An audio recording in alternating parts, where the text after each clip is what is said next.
সরকারের প্রতি অনুরোধ করব, এই দেশকে কোন অবস্থায় উগ্রতার দিকে ঠেলে দেওয়া যাবে না। ধর্মীয় উগ্রতা একটা ক্যান্সারের মতো। ধর্মীয় উগ্রবাদ একদিনে জন্ম নেয় না। ধর্মীয় উগ্রবাদ শুরু হয় কনজারভেটিজম থেকে, অতঃপর সেটা ইনটলারেন্সের পর্যায়ে যায়, অতঃপর সেটা এক্সট্রিমিজম হয়, অতঃপর সেটা টেরোরিজম হয়। আপনি টেরোরিজমকে হত্যা করতে পারবেন না যদি কনজারভেটিজমকে হত্যা করতে না পারেন। কনজারভেটিজম কোত্থেকে আসে? বই থেকে, শিক্ষক থেকে, যারা বইয়ের মাধ্যমে, শিক্ষার মাধ্যমে ছেলেদেরকে শিখায় ঈদে মিলাদুন্নবী বেদাত যারা করে কাফের, শবে বরাত বেদাত যারা করে কাফের, মেরাজ বেদাত যারা করে কাফের, মুশরিক। এদেরকে হত্যা করা সওয়াবের কাজ। যেই ব্যক্তি ফারুকি সাহেবের সিনার উপর উঠে তলোয়ার চালিয়েছে, সেই কিন্তু জিহাদ মনে করে করেছে। আজকে ফারুকি সাহেবের উপর উঠেছে, কালকে আরেকজনের উপরে উঠবে। সুতরাং আইডেন্টিটি পরিষ্কার হয়ে যাক। আমাদের সাথে কারো কোনো ধরনের কোনো জায়গায় দ্বিমত নাই। আমরা শুধু এই রাষ্ট্রকে টলারেন্ট একটা রাষ্ট্র হিসেবে দেখতে চাই। এখানে এক রাষ্ট্রে সব মানুষ বসবাস করবে। সম্মানিত উপস্থিতি, সেই কারণে মাননীয় সরকারের প্রতি অনুরোধ থাকবে, মাননীয় মন্ত্রীগণ যদি কারো সাথে বসেন উলামা মাশায়েখ নিয়ে, আপনি এক ঘরানার নিয়ে বসে গেলেন, আপনি কিন্তু এক ঘরানার মন্ত্রী নন। আপনি দুই চারজন আলেমকে নিয়ে বসে গেলেন, ডিসরিগার্ডিং, ignoring, underestimating mainstream ulama mashayikh. How dare! You are not the minister on behalf of the certain group. You are minister on behalf of the Muslims of Bangladesh. That's why if you think you need to sit down with the scholars, you must call all the scholars from all the school of thought. 2 or 3 people. আপনারা বুঝতে পেরেছেন? হৃদয়ে আগুন লাগে। আমাদের সাথে কারো কোনো দ্বিমত নাই। আমরা তো এমন দুর্বল, আমরা যদি লাখো মানুষ রাস্তায় বের হয়েছি, বের হব, কথা হচ্ছে গাছ থেকে একটা পাতাও পড়বে না। আমরা বলেছিলাম ফিলিস্তিনের পক্ষে যখন আমরা একসাথে হয়েছি, সেদিন একটা ঝলক দেখেছেন। আমরা বলেছিলাম যে লাখো মানুষ একসাথে হবে, গাছ থেকে একটা পাতাও পড়বে না। পড়েছিল? এটা সুফিয়াই কেরামের দল। এটা বুক চিতে মাইর খাবে, হাতের মধ্যে বাঁশ। আলাইকুম সালাতুন ইয়া রাসূলুল্লাহ, আলাইকুম সালামুন ইয়া হাবিবাল্লাহ, আলাইকুম যে রহমত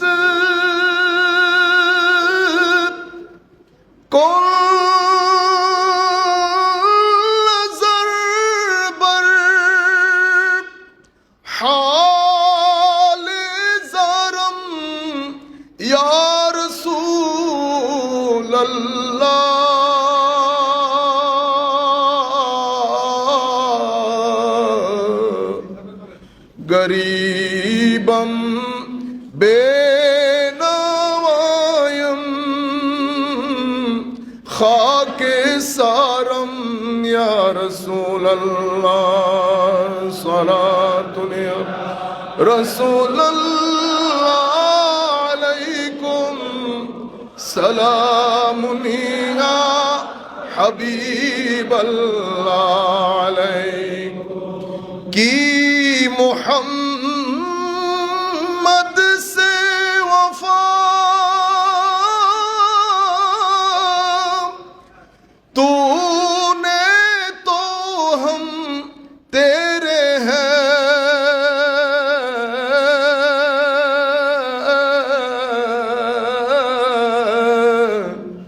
ये जहां चीज है क्या, लौह कलम तेरे हैं, सलातुन या रसूल अल्लाह, अलैकुम सलामुन या हबीब अल्लाह तेरी नस्ल पाक में है बच्चा बच्चा नूर का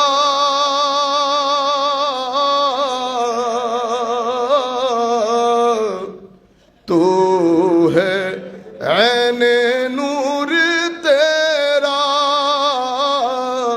सब घराना नूर का सलातुन या रसूल अल्लाह अलैकुम सलामुन या हबीब अल्लाह अलैकुम बिस्मिल्लाहिर रहमानिर रहीम वला तकूनू कल्लदीना तफर्रकू वख्तलफू मिन बअदि मा जाअहुमुल बय्यिनात वउलाइक लहुम अज़ाबुन अज़ीम وأيضا قال الله سبحانه وتعالى وأطيعوا الله ورسوله ولا تنازعوا فتفشلوا وتذهب ريحكم واصبروا إن الله مع الصابرين صدق الله مولانا العظيم وصدق رسوله النبي الحبيب الكريم ونحن على ذلك لمن الشاهدين والشاكرين رب صل وسلم وبارك عليه উপস্থিত ঢাকার ঐতিহ্যবাহী মসজিদে গৌসুল আজম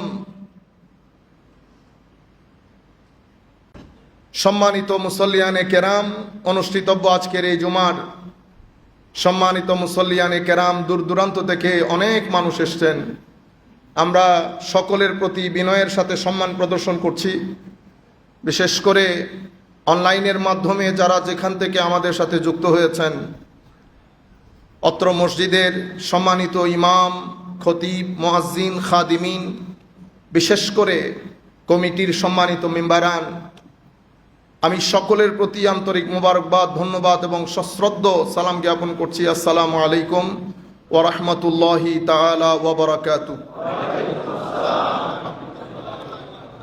আমি সর্বপ্রথম মাওলাই করিমের দরবারে লাখো কোটি সুজুদের মাধ্যমে আল্লাহর শুকরিয়া আদায় করছি যে মহান রব্বুল আলামিন তার অপার কৃপায় মহিমায় নিজ দয়ায় নিজ মেহেরবানিতে আমাদের মতো অত্যন্ত অযোগ্য নালায়েক একেবারে অযোগ্য ব্যক্তি যে মিম্বরে আমরা দাঁড়িয়েছি এই মিম্বরে হুজুর আল্লামা আব্দুল জলিল রহমতুল্লাহি আলাই দাঁড়াতেন আল্লাহর দরবারে শুকরিয়ার কোনো শেষ নাই আল্লাহ আমাদেরকে এই জায়গায় দাঁড়িয়ে হুজুরের জায়গায় দাঁড়িয়ে কথা বলার তৌফিক দিয়েছেন আমরা সম্মানিত কমিটির প্রতি আমাদের আন্তরিক শ্রদ্ধা জ্ঞাপন করছি ওনারা আমাদেরকে এই সুযোগ না দিলে হয়তো আমরা হুজুরের এই জায়গায় দাঁড়িয়ে কথা বলতে পারতাম না আল্লামা আব্দুল জলিল রহমতুল্লাহ আলাই নিজ গুণে আমরা ইংরেজিতে একটা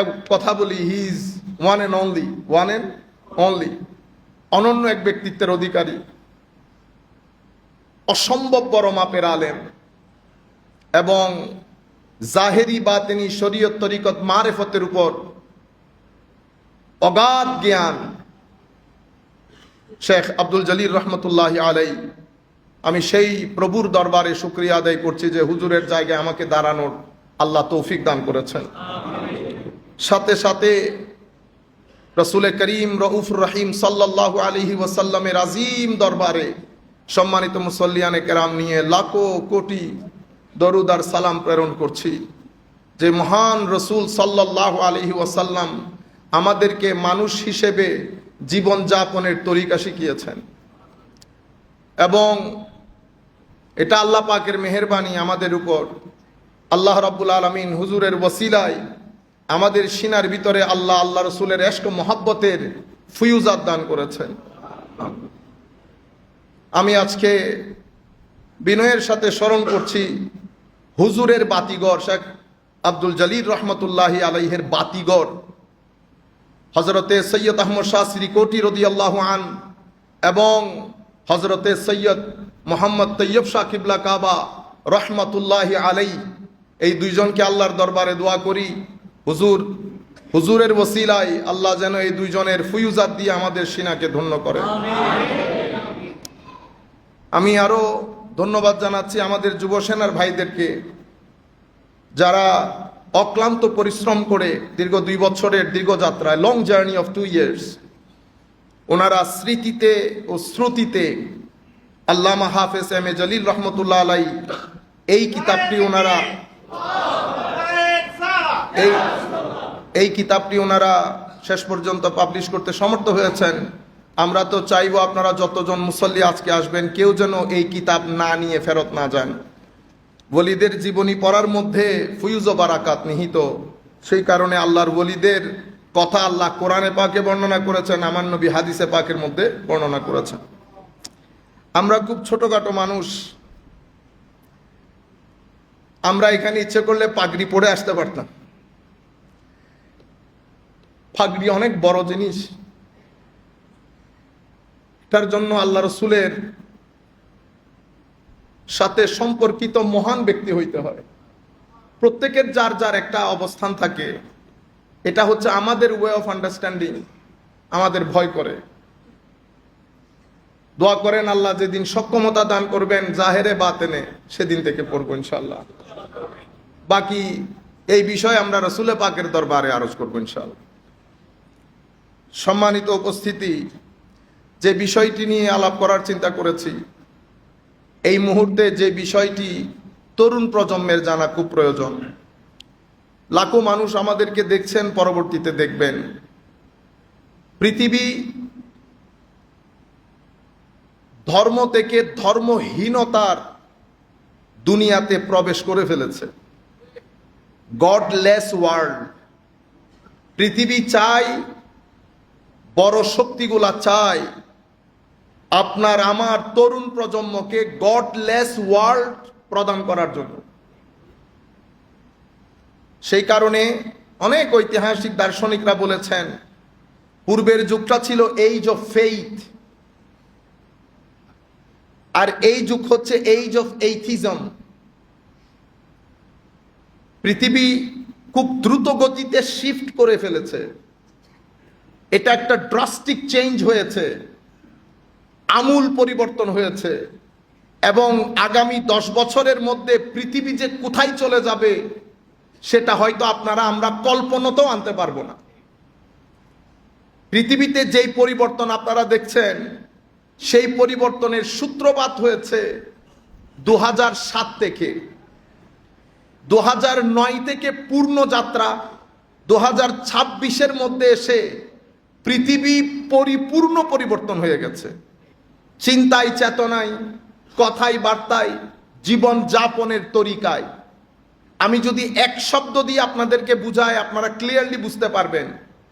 ইতোপূর্বে পৃথিবী ছিল আউটডোর জেনারেশনের পৃথিবী, এখন পৃথিবী ইনডোর জেনারেশনের পৃথিবী। প্রথমটা আউটডোর জেনারেশন, এটা ইনডোর জেনারেশন। আপনি যদি জেনারেশনকে ইনডোর করে বদ্ধ করে ফেলেন, তো আল্লাহ রাব্বুল আলামিন এখানে সবুজ দিয়ে পৃথিবীকে সাজিয়েছে, সূর্যের আলো দিয়ে পৃথিবীকে সাজিয়েছে। এই সব কিছু আপনার আমার সন্তানের ফিজিক্যাল গ্রোথ এবং স্পিরিচুয়াল ডেভেলপমেন্ট, এই দুইটার জন্য অসম্ভব গুরুত্বপূর্ণ।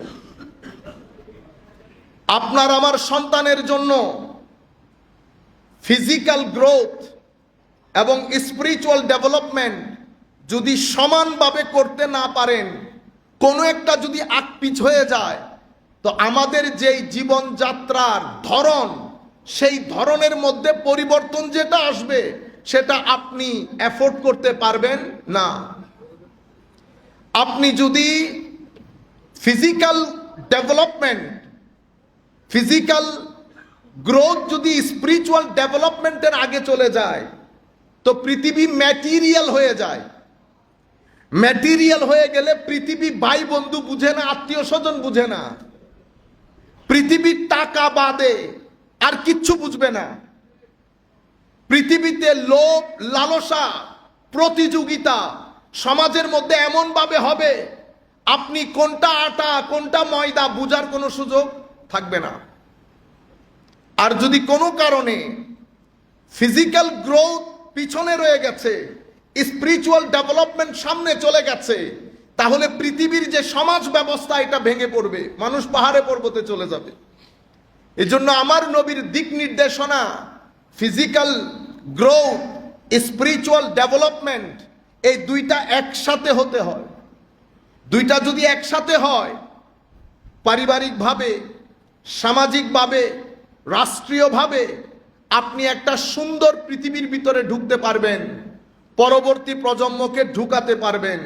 এটার ভিতরে যদি ইফস অ্যান্ড বাটস হয়ে যায়, তাইলে পৃথিবীর মধ্যে যে বিগাড় হবে সেটা আমি আপনি মিলে অ্যাফোর্ড করতে পারবো না।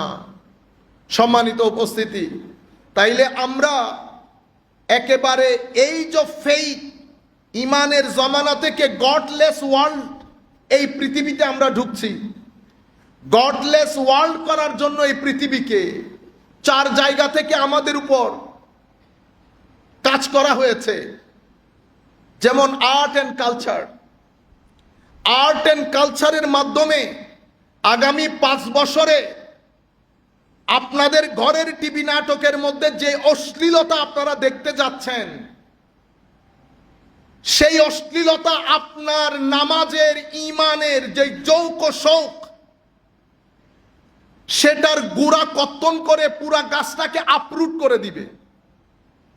সেই কারণে কোরআনে পাকের মধ্যে আল্লাহ স্পষ্ট ভাষায় বলেছেন, মুমিন, তোমাদের সমাজে যেন কোনোভাবে অশ্লীলতা প্রসারিত না হয়। লা তাশিউল ফাহিশা, কোনোভাবে এই সমাজকে অশ্লীল হতে দিবে না। সেই কারণে, সেটার কারণে আমার নবী 2টি ব্যবস্থা দিয়েছেন। পুরুষ মানুষদেরকে বলেছেন দৃষ্টিকে অবনত রাখতে, মেয়েদেরকে বলেছেন তাদের প্রাইভেট পার্টগুলোকে মডেস্ট ওয়েতে কভার করতে, যেটাকে আমরা পর্দা বলি। আপনি যদি পর্দা করে বুঝাতে চান, ওয়েস্টার্ন কান্ট্রিকে বুঝাইতে পারবেন না, ইস্টার্ন কান্ট্রিকে বুঝাইতে পারবেন, তরুণ প্রজন্মকে বুঝাতে পারবেন না। সম্মানিত উপস্থিতি, এর পরবর্তীতে জ্ঞান বিজ্ঞান চর্চার মধ্যে দিনটাকে এভাবে বের করে আনা হবে, মানুষ বিজ্ঞানকে চর্চা করবে কোরআনের মতো করে। এটাকে গডলেস করার জন্য, রিলিজিয়াস লেস করার জন্য যা মন চায় ওয়েস্টার্ন ওয়ার্ল্ড সে আন্দাজে করেছেন। এবং আমরা যারা পৃথিবীর এই ভূখণ্ডে বসবাস করি, আমরা চেয়ারে বসতে চাইলে আমাদেরকে কিছু রিকোয়ারমেন্ট দেওয়া হয়। This is one of the requirements, that until you establish process of secularization in the field of education, you are disqualified to sit on the chair. সেই কারণে 10, 15, 20 years আপনি দেখবেন সামনে আরো খতরনাক হবে। দ্বীনের শিক্ষা ব্যবস্থা থেকে পরিপূর্ণরূপে নাই হয়ে যাবে। আপনারা মনে করছেন মাদ্রাসা শিক্ষা বেঁচে যাবে? নো। আপনি যেই কোনো একজন আলেমকে জিজ্ঞেস করেন, হুজুর মাদ্রাসা শিক্ষা গত 10 বছর এবং তার আগের সময়কালের মধ্যে কোনো পার্থক্য হয়েছে কিনা? পার্থক্য কতটুকু হয়েছে জানেন? 0 করে দেওয়া হয়েছে। এভাবে মাদ্রাসা থেকে, ইসলামিক এডুকেশন স্কুল থেকে না, মাদ্রাসা থেকে তুলে দেওয়া হচ্ছে। কারণ পৃথিবী গডলেস ওয়ার্ল্ডের দিকে যাচ্ছে। 2 নাম্বার 3, আপনি আমার নবী সাল্লাল্লাহু আলাইহি ওয়াসাল্লাম মক্কায়ে মুআজ্জামা থেকে যখন মদিনায়ে মুনাওয়ারায় যায়, ইসলাম এক্সিস্টেন্সিয়াল মুড থেকে কনভেনশনাল মুডে আসে। অতঃপর আমার নবী মিসাকে মদিনা রচনা করেন, বদরের যুদ্ধ সংগঠিত হয়, আমার নবীর সাহাবায়ে কেরাম আজিম এক জয় পেয়ে যায়। সেই জয়ের সাথে সাথে ইসলাম স্ট্রেইট ওয়ে অপারেশনাল মুডে চলে যান। তখন ইসলাম আমাদের সামগ্রিক জীবনকে ইসলামের আলোয়, ইসলামের শিক্ষায়, শরীয়তের আদলে অপারেট করা শুরু করেন। এটা অপারেশনাল মুড ছিল এবং সেটা এত বেশি সাকসেসফুল হয়েছে যে 23 বছরের সময়কালে আমার নবীর এই দাওয়াত ও তাবলীগ এত বেশি বরকতমণ্ডিত ছিল যে আমার নবী চলে যাওয়ার পরে 12.5 থেকে 1300 বছর পর্যন্ত পুরো অর্ধ পৃথিবী আমার নবীর অনুচর সাহাবায়ে কেরাম, তাবেঈন, তাবেউত তাবেঈন, উলামা, মাশায়েখ জামানা পর্যন্ত ইসলাম শাসন করেছে। ফারুক আজমের জামানায় ইসলাম ফ্রান্সে প্রবেশ করে ফেলেছে। ফারুক আজমের জামানায় নয়, আমার নবীর জামানায় ইসলাম সিন্ধু প্রদেশে চলে এসেছে। নবীর জামানায়, আমার নবী এখনো হীন হায়াতের মধ্যে। আমাদের ইতিহাসগুলোকে আবার রিরাইট করা দরকার। আল্লামা ইকবাল বলছেন, সিন্ধের ডেলিগেশনকে খেয়াল করে, मीरे अरब को आई है ठंडी हवा जहां से, मेरा मुल्क वहां है, मेरा मुल्क वहां है। হুজুর, হায় হায়, সিন্ধু প্রদেশের লোক যেই জায়গার, আমিও হুজুর সেই জায়গার লোক। হ্যাঁ, এই আন্দাজে ইসলাম দিক বিদিক ছুটাছুটি করেছে। আপনাদের, আমার সন্তানদের, আমাদের ভাইদের জানা উচিত কি এমন ফোর্স আমার নবীর তাবলীগের মধ্যে ছিল, যেটা দেশ থেকে দেশান্তর, মহাদেশ পর্যন্ত ঢুকিয়ে পৃথিবীর বুকে কাঁপন ধরিয়ে দিয়েছে সমস্ত জালেমদের অন্তরে, সভ্যতার আলো জ্বালিয়েছে। ইসলামে মানুষ দলে দলে আমার নবীর দ্বীনের সুশীতল ছায়াতলে আশ্রয় নিয়েছে। ইতপূর্বে কোন নবীর শানে আমার আল্লাহ বলেন নাই, ইজা জাআ নাসরুল্লাহি ওয়াল ফাত ওয়া রাআইতান নাস ইয়াদখুলুনা ফি দীনিল্লাহি আফওয়াজা।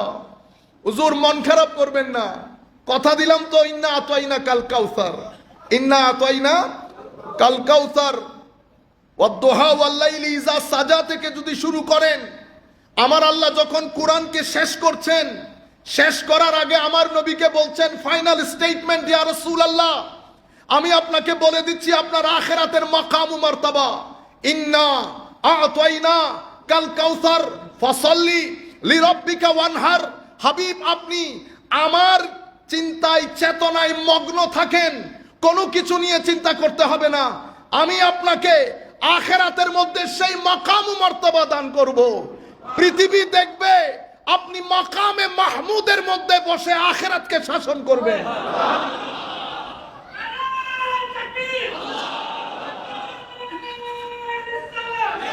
আপনি আখিরাতে বসে মাকামে মাহমুদের মধ্যে আপনি আখিরাত শাসন করবেন।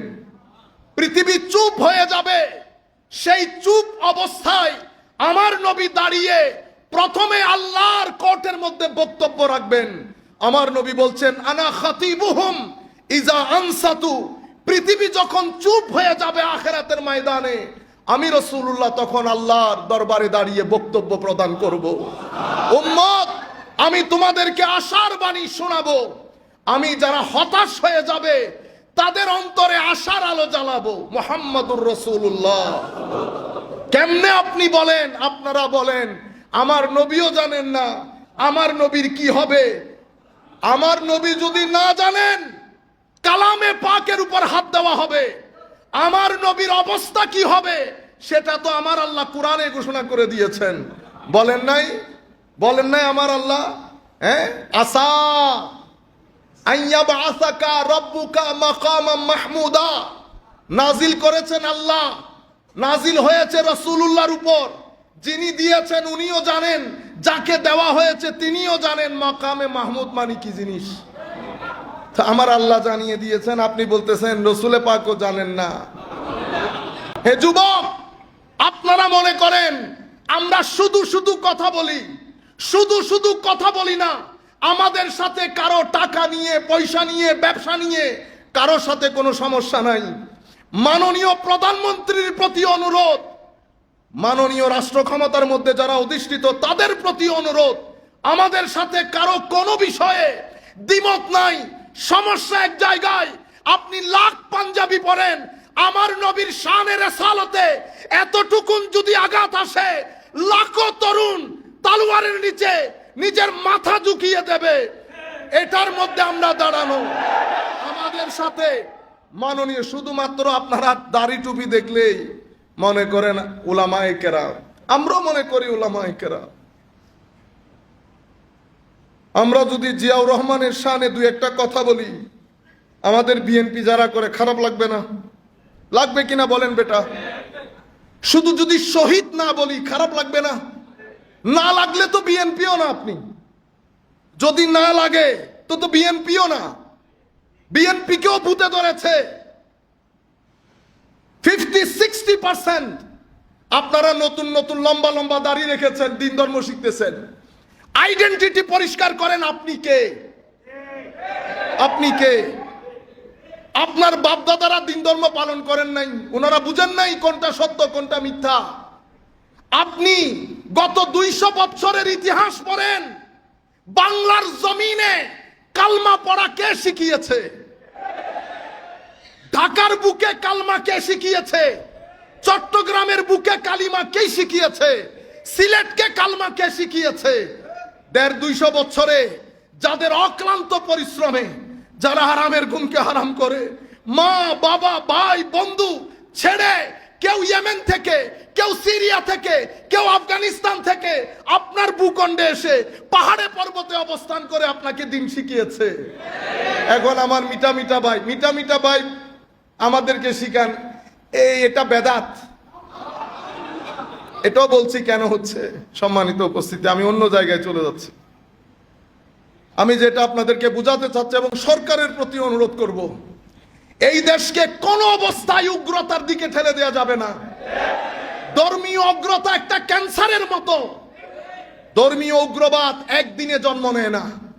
ধর্মীয় উগ্রবাদ শুরু হয় কনজারভেটিজম থেকে, অতঃপর সেটা ইনটলারেন্সের পর্যায়ে যায়, অতঃপর সেটা এক্সট্রিমিজম হয়, অতঃপর সেটা টেরোরিজম হয়। আপনি টেরোরিজমকে হত্যা করতে পারবেন না যদি কনজারভেটিজমকে হত্যা করতে না পারেন।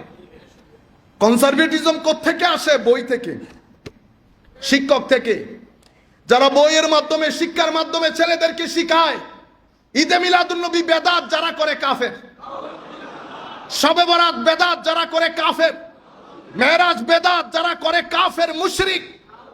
এদেরকে হত্যা করা সওয়াবের কাজ। যেই ব্যক্তি ফারুকি সাহেবের সিনার উপর উঠে তলোয়ার চালিয়েছে, সেই কিন্তু জিহাদ মনে করে করেছে। আজকে ফারুকি সাহেবের উপর উঠেছে, কালকে আরেকজনের উপর উঠবে। সুতরাং আইডেন্টিটি পরিষ্কার হয়ে যাক। আমাদের সাথে কারো কোনো ধরনের কোনো জায়গায় দ্বিমত নাই। আমরা শুধু এই রাষ্ট্রকে টলারেন্ট একটা রাষ্ট্র হিসেবে দেখতে চাই। এখানে এক রাষ্ট্রে সব মানুষ বসবাস করবে। সম্মানিত উপস্থিতি, সেই কারণে মাননীয় সরকারের প্রতি অনুরোধ থাকবে, মাননীয় মন্ত্রীগণ যদি কারো সাথে বসেন উলামা মাশায়েখ নিয়ে, আপনি এক ঘরানার নিয়ে বসে গেলেন, আপনি কিন্তু এক ঘরানার মন্ত্রী নন। আপনি 2-4 জন আলেমকে নিয়ে বসে গেলেন, ডিসরিগার্ডিং, ignoring, underestimating mainstream ulama mashayikh. How dare! You are not the minister on behalf of the certain group. You are minister on behalf of the Muslims of Bangladesh. That's why if you think you need to sit down with the scholars, you must call all the scholars from all the school of thought. 2 or 3 people. আপনারা বুঝতে পেরেছেন? হৃদয়ে আগুন লাগে। আমাদের সাথে কারো কোনো দ্বিমত নাই। আমরা তো এমন দুর্বল, আমরা যদি লাখো মানুষ রাস্তায় বের হয়েছি, বের হব, কথা হচ্ছে গাছ থেকে একটা পাতাও পড়বে না। আমরা বলেছিলাম ফিলিস্তিনের পক্ষে যখন আমরা একসাথে হয়েছি, সেদিন একটা ঝলক দেখেছেন। আমরা বলেছিলাম যে লাখো মানুষ একসাথে হবে, গাছ থেকে একটা পাতাও পড়বে না। পড়েছিল? এটা সুফিয়াই কেরামের দল।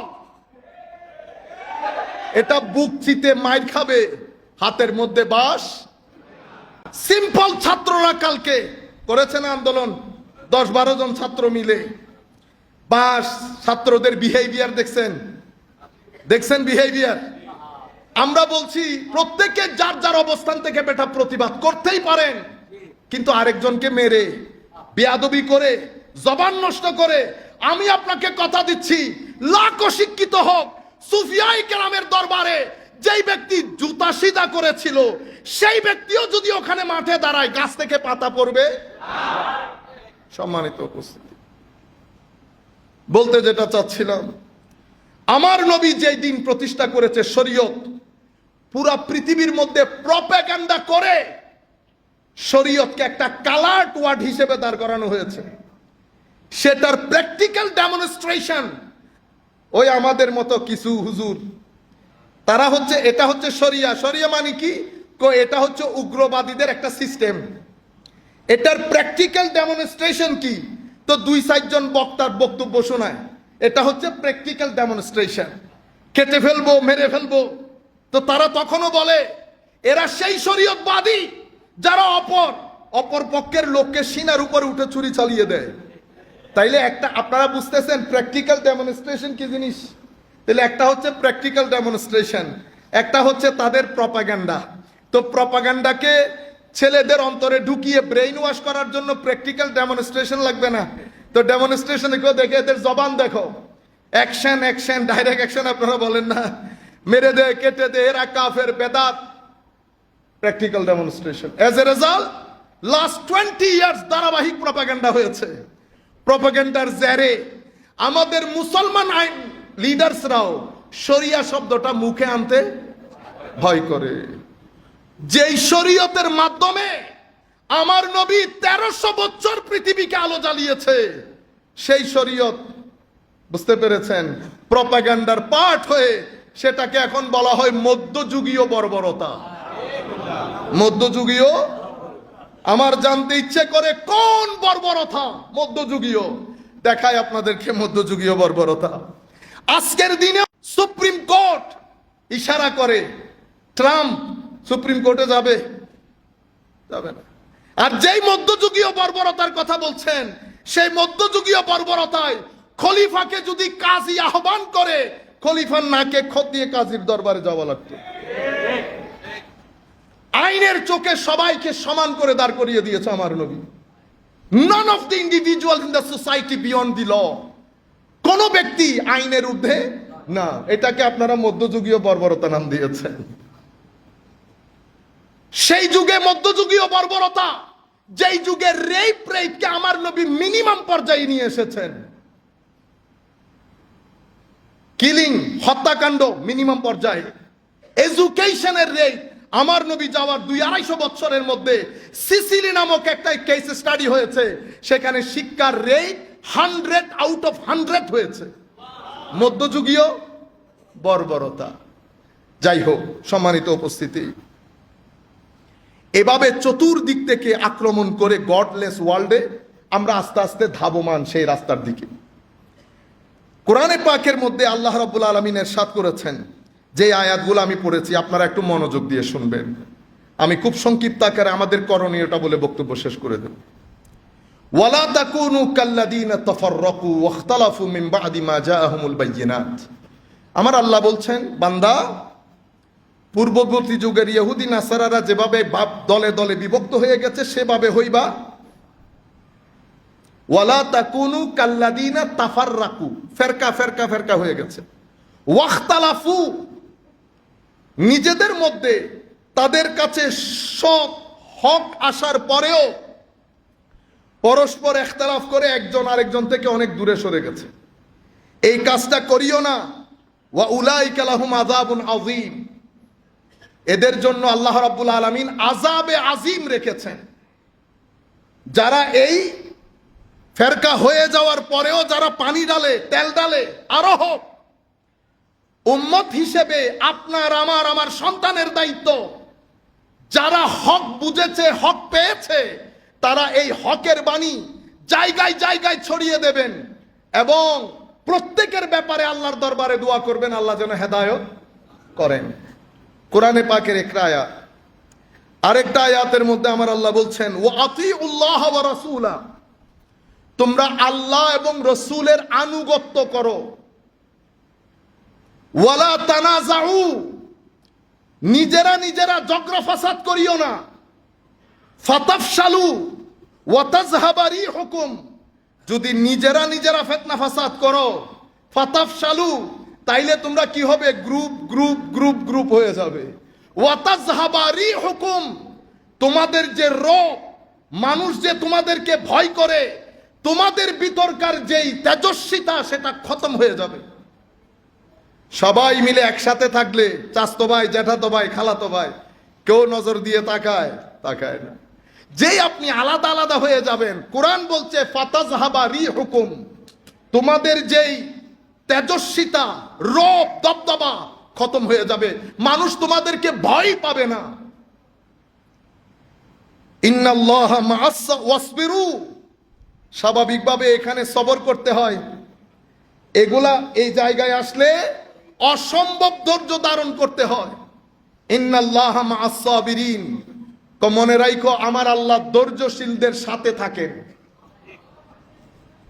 ধৈর্য ধরেন, ধৈর্যশীলদের সাথে আল্লাহ থাকেন। সময় খুব সংক্ষিপ্ত হিসেবে শুধু এখানে একটা হাদিস আপনাদের সম্মুখে তুলে ধরি।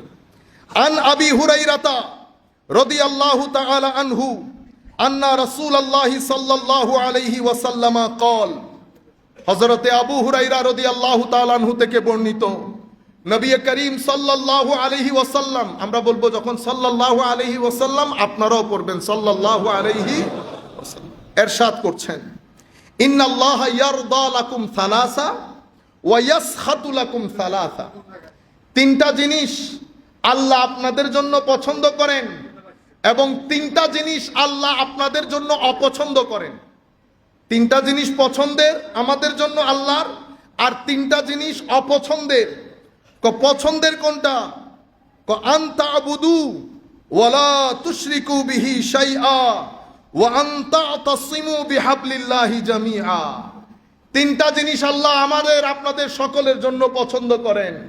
আমরা যেন শিরক না করি, আমরা যেন আল্লাহর ইবাদত করি, আমরা যেন আল্লাহর রশিকে মজবুত করে ধারণ করি, এক থাকি।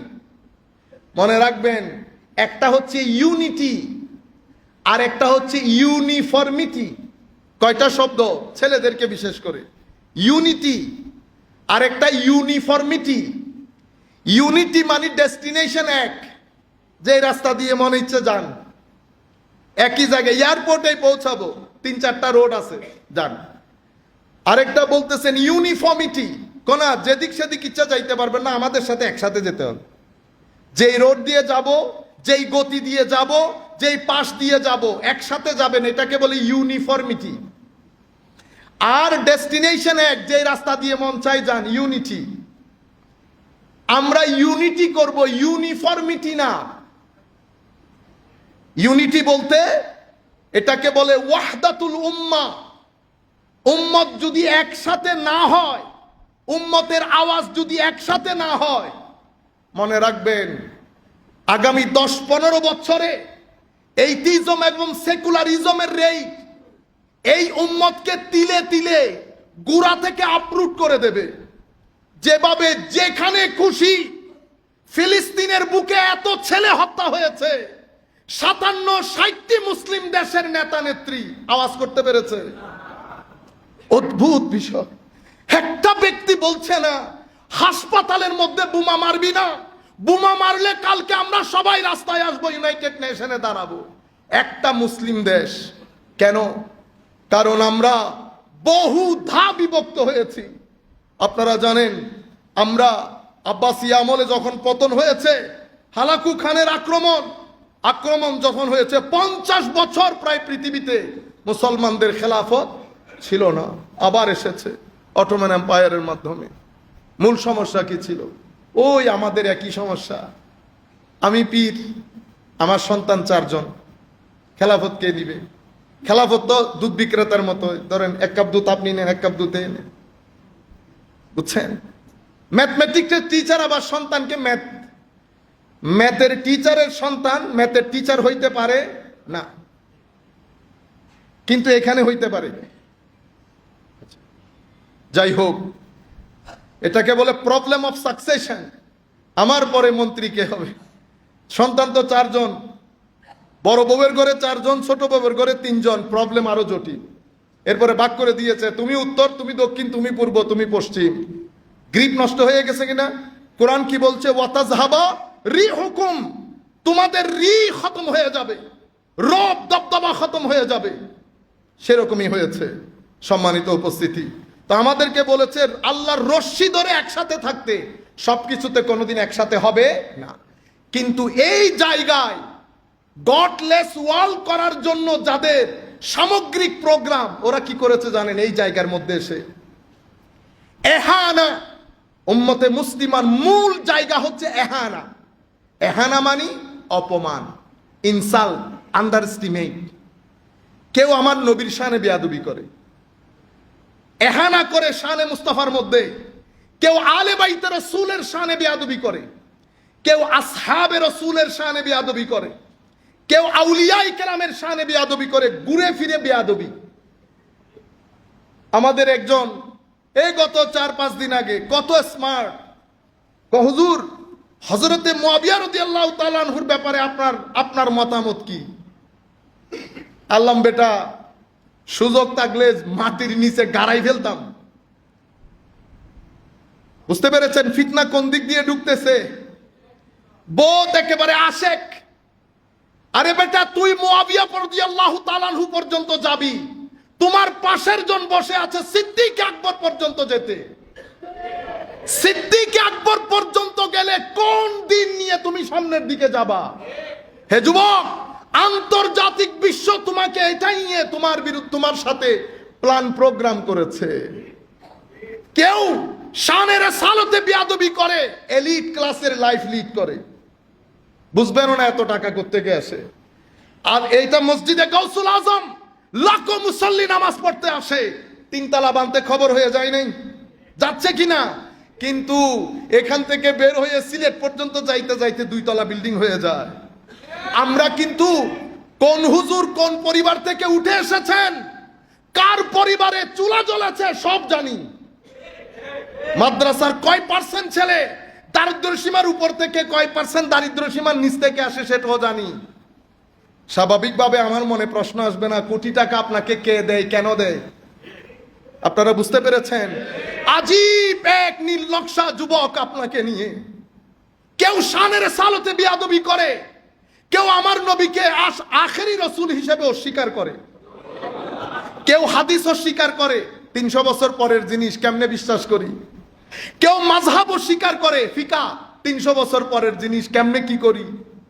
কেউ আমার নবীর আনিত বিধানকে মানতে চায় না। না, রাষ্ট্রীয় পর্যায়ে স্বাভাবিকভাবে এখন সেকুলার মডার্ন দুনিয়া, সবাই মুসলমান, ইউনিভার্সিটিতে গেলে সবাই ফুল নিয়ে আসে। মূল বিষয় এহানা, মূল বিষয় অপমান। সেই কারণে আউলিয়ায়ে কেরামের শানে, আসহাবে রাসূলের শানে, আলে রাসূলের শানে, আমার নবীর শানে বিয়াদবি মুসলিম উম্মার অনৈক্যের পেছনে মূল কারণ, আর কোনো কিছুই নয়।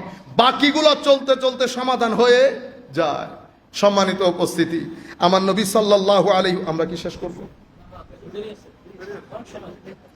আপনারা মুভমেন্ট করলে আমার মাথাটা নষ্ট হয়ে যায়, আমার ব্রেইন কাজ করতেছে। আর শব্দ করবেন না আপনারা, আমরা শেষ করে দেবো 2 মিনিটে।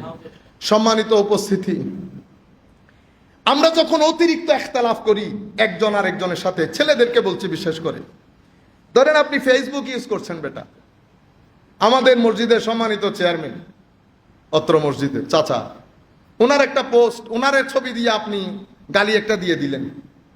উনি তো আপনাকে আর মারতে যাবে না, পারবে? আপনি যদি মনে করেন এটার কোনো সওয়াল জবাব হবে না আল্লাহ রাসূলের দরবারে, তাইলে তো করে ফেলেন।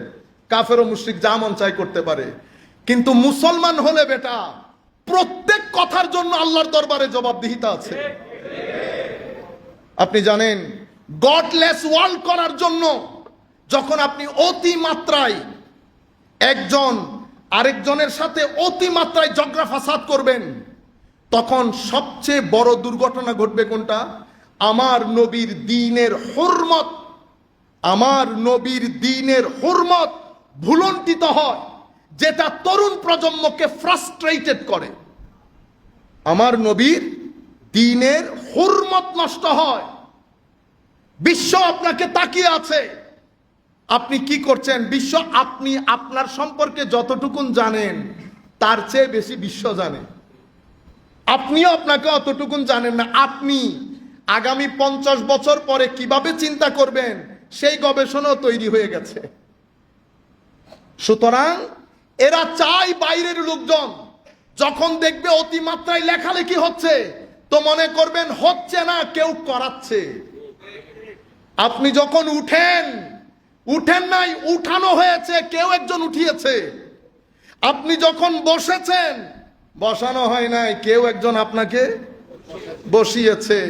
এখানে উঠায়ও আরেকজন, বসায়ও আরেকজন। আগে পিছিয়ে ঘটনা আছে, খেয়াল করলে বের করতে পারবেন।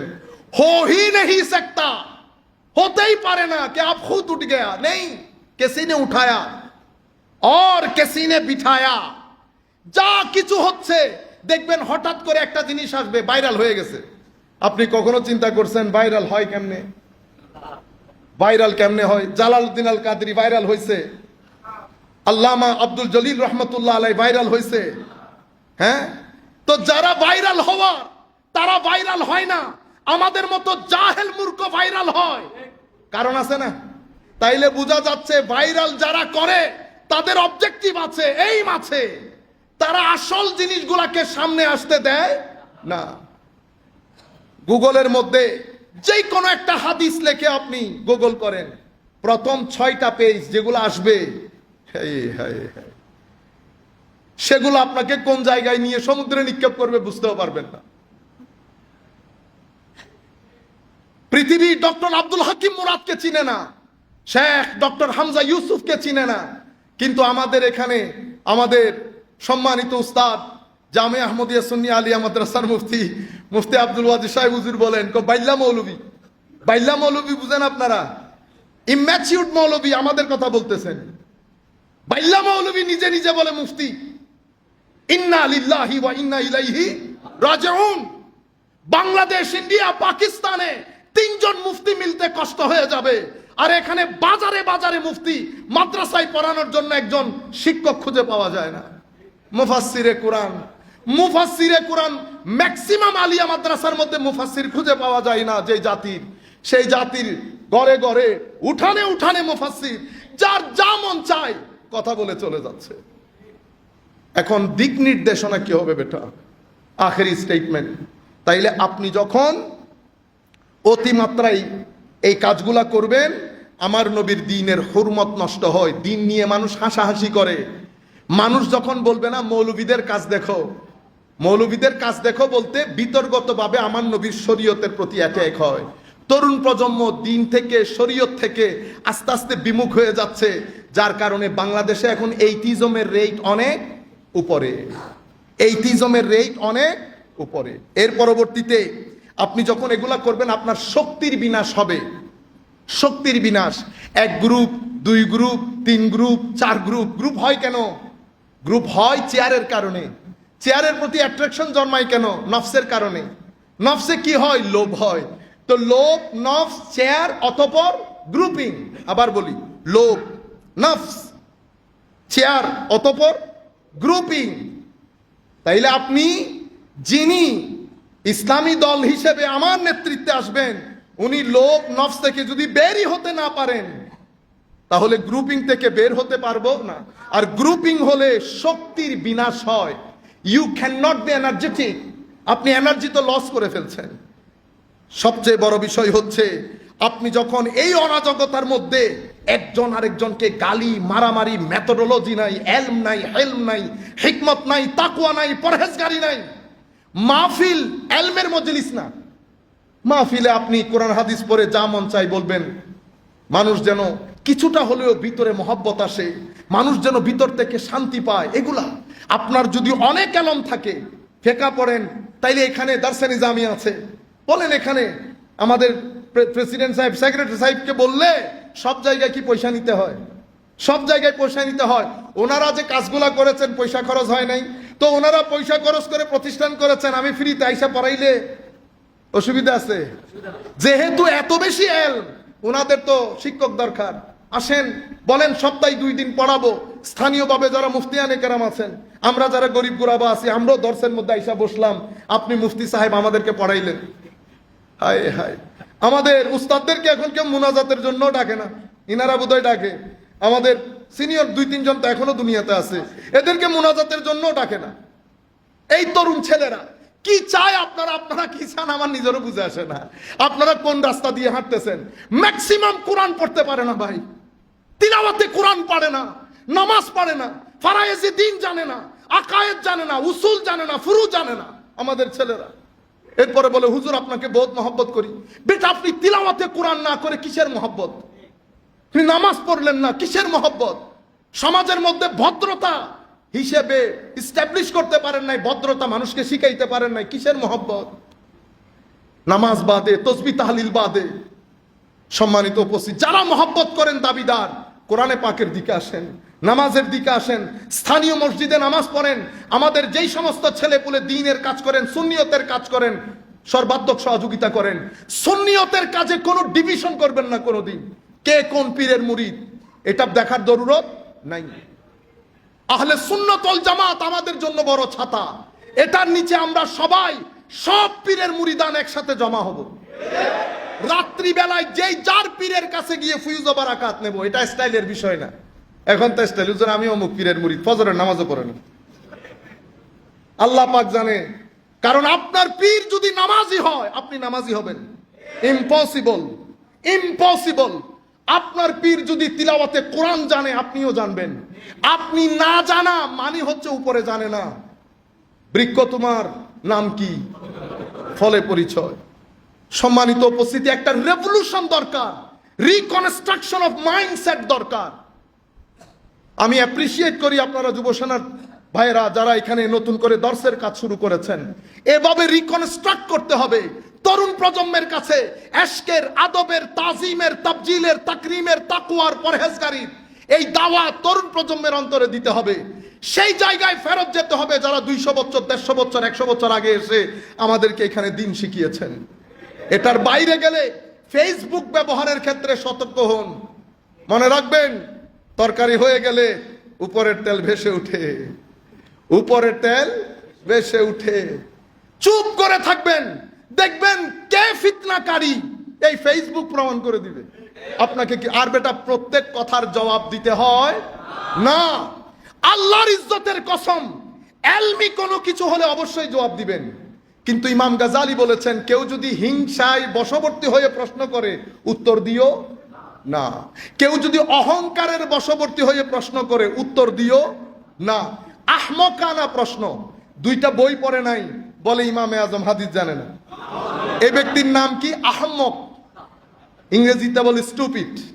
স্টুপিড মিনস মানে, আরেকটা শব্দ আছে বাংলাতে বললে মসজিদের সাথে যাবে না, আরবিতে বললে আপনারা বুঝতে পারবেন, ইমাম গাজালি বেশি ইউজ করে, বালিদ।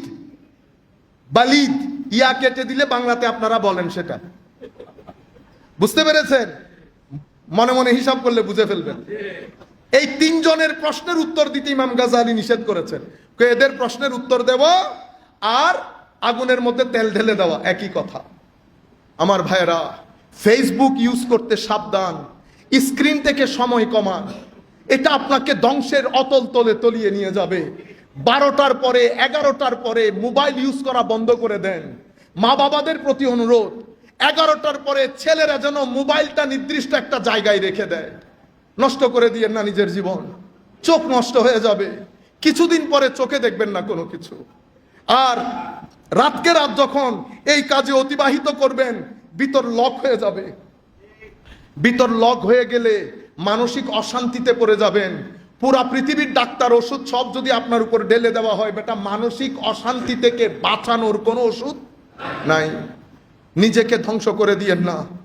পৃথিবীতে এখন অনেক কাজ আছে, করেন, টাকা ইনকাম করেন, মা বাবাকে সহযোগিতা করেন। শুধু শুধু টাইম ওয়েস্ট করিয়েন না। সবচেয়ে বড় অপরাধ টাইম ওয়েস্ট করা।